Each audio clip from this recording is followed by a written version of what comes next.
Para sa mga hinamis, a treat from a nearby sari-sari store or pasalubong gikan sa atong mga loved ones always makes us happy and puts a smile on our faces. Sa panahon nga daghan kayo bitter, magpakatamis ta sa mga fruit jellies, jams o candy items with naturally grown ingredients nga dili lang tasty but also good for our health. Busa, karon nga episode, uban ni kami sa pagtuon o pagbuhat sa mouth-watering nga guyabano jelly o mango jam. Diri sa Agristoryahay sa ATI Season 4. Mga ka-Agri-friends, i-announce nato ang winner sa Guess What? Guess the Word Challenge last episode. Tan-tananan! Congratulations, Mr. Adrian Emmanuel Gladstone! Ikaw pod ka Agri-friend, get a chance to win 100 pesos worth of load diri sa atong Guess What? Guess the Word Challenge. Nagbutang kami og mga letters sa tibuok video. Kani nga mga letters himuong usa ka word. Kani nga word nga among gipatag na aduna per mi kalabutan sa episode. Ang una nga maka-PM makadawat og 100 pesos worth of load. For the watch and win na mga ka-Agri-friends!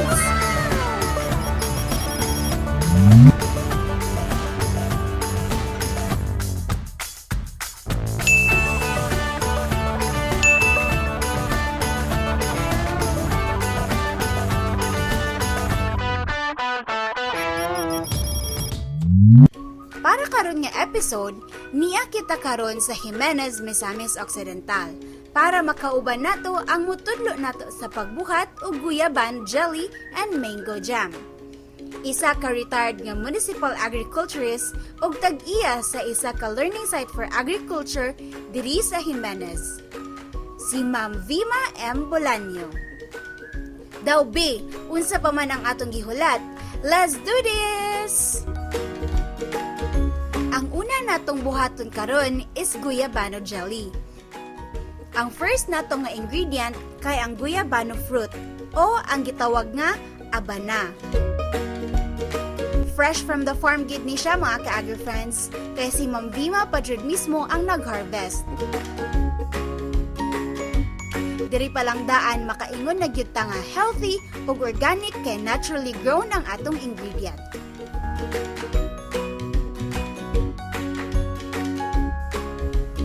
Next nato nga ingredient is white sugar. With these two ingredients, kayang-kaya na nato buhaton ang atong guyabano jelly.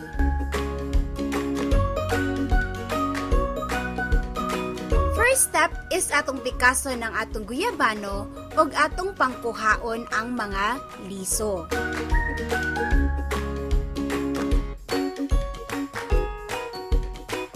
Next is atong ilain ang unod sa atong guyabano fruit gikan sa iyahang panit.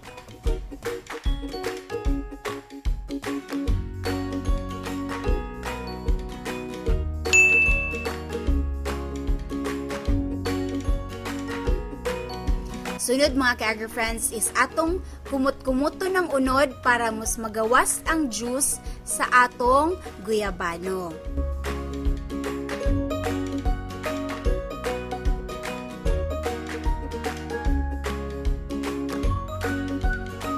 Next, ato nang pugaan ang unod sa guyabano o kinahanglan ta mo gamit og strainer para ma-separate ang iyang juice or ang duga from our guyabano.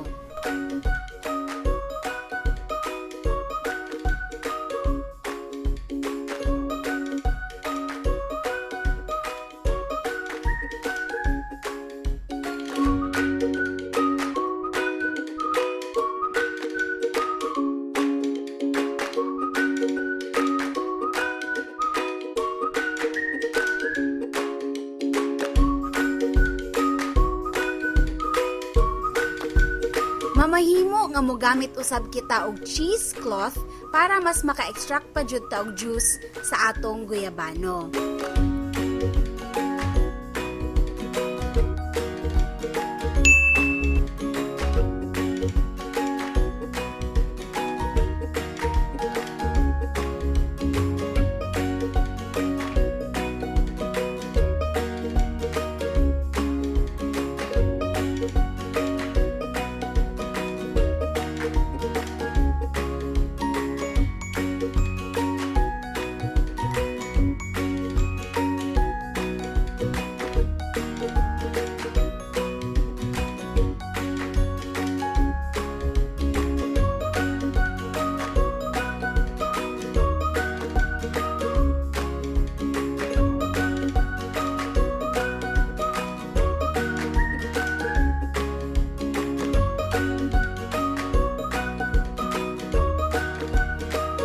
Once naka-extract na ta sa atong desired amount of guyabano juice, ato na dayon kining isagol sa atong white sugar.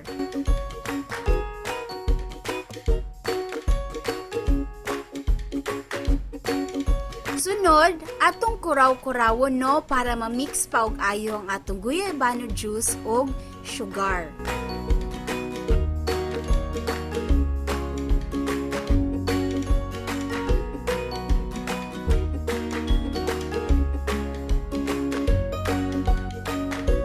Para sa atong pagluto sa atong guyabano jelly, mag-andam ta og kalaha mga ka-agri-friends og atong painiton sa.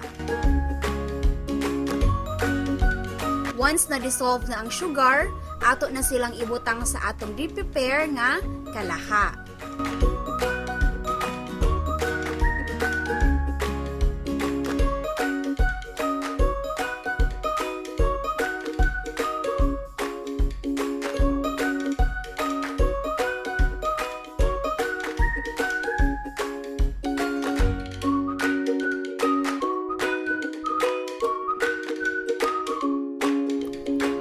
Sunod na tong buhaton mga ka-agri-friends is atong padayunon ang pag-mix-mix para dili masunog ang atong mixture sa kalaha.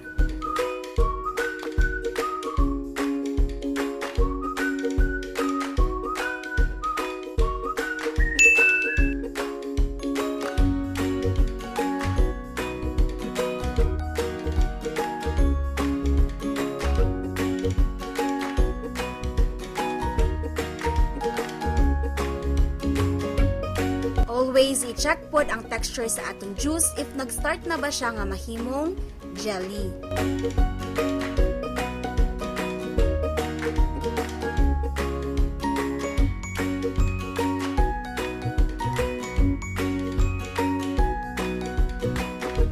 If magbukal na atong mixture mga ka-agri-friends, mabantayan nato nga naay makita nga mga bubbles. Then once mahuman na og bukal and mawala na pud ang mga bubbles, pwede na dayon nato haunon sa kalaha.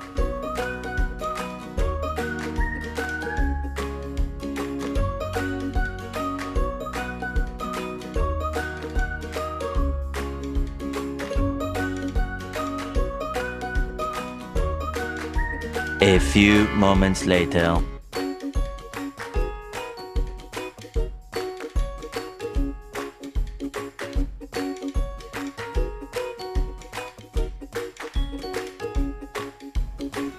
Atong pabugnawon lang kadalitin, ibalhin na dayon sa sudlanan.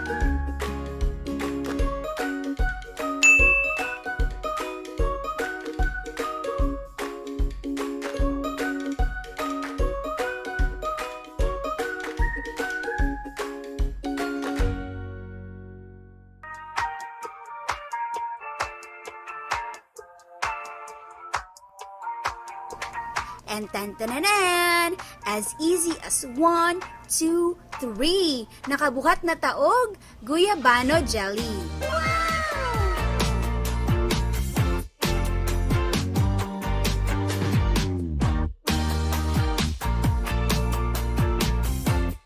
But wait, there's more. Para dili anugon ang unod sa abana nga gipugaan nato kaganina, pwede nato siya buhaton nga guyabano shake. Wow!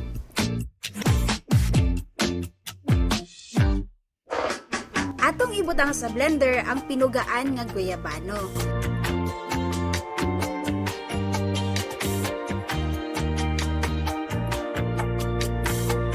And then, sagulan lang nato kini og tubig, milk, and sugar. And then, i-blend until mahimong pino ang texture sa atong juice.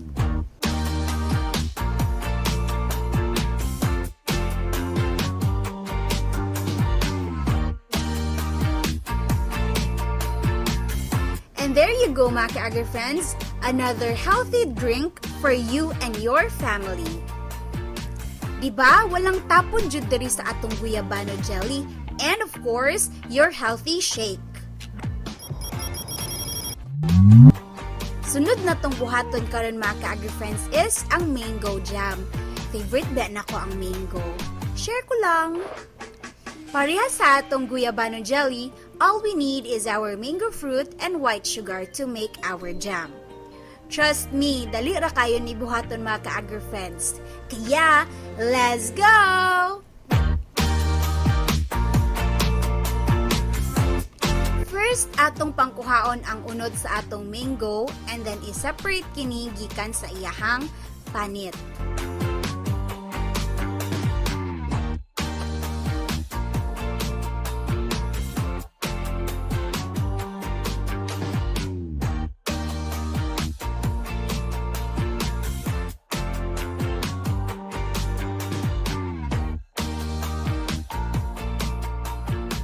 Next is, sa atong bowl, isagol nato ang mango ug ang white sugar and i-mix until ma-dissolve na og ayo ang sugar.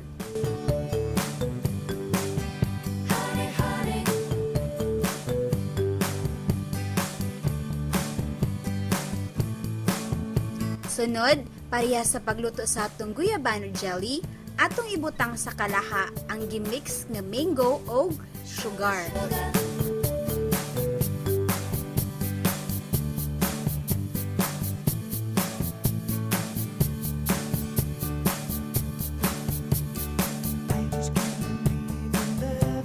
Padayon natong ukay-ukayon mga ka-agri friends para dili masunog ang atong mango jam.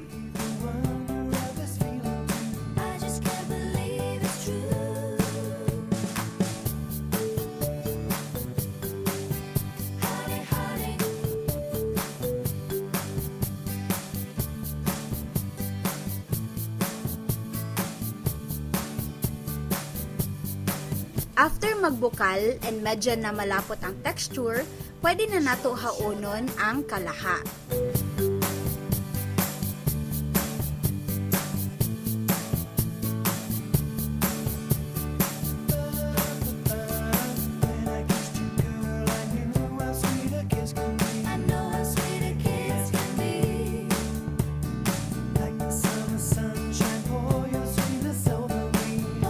Next is pabugnawon lang nato kadali and pwede na dayon nato siya ibutang sa sudlanan.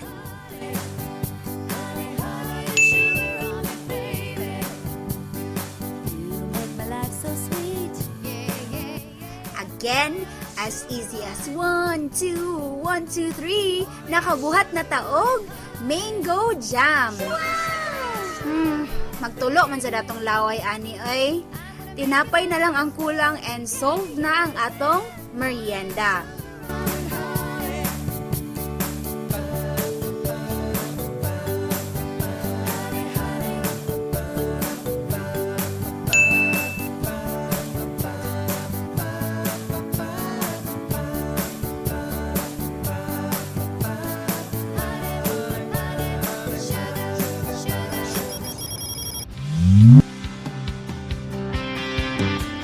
Salamat sa pag-uban ninyo mga ka-agri friends sa atong episode karon.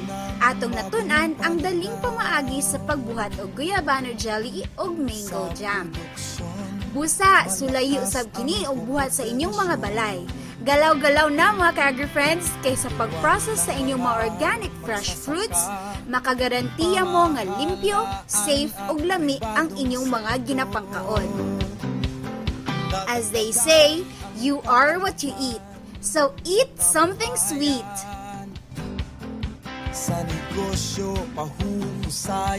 Don't forget to follow us on our social media accounts at ATI Northmin.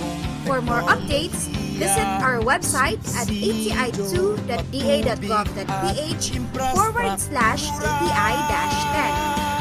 See you next episode diri sa atong Agristoryahay sa ATI Season 4. Masagan ang ani, mataas na kita, maunlad na buhay ng mga magsasaka at mga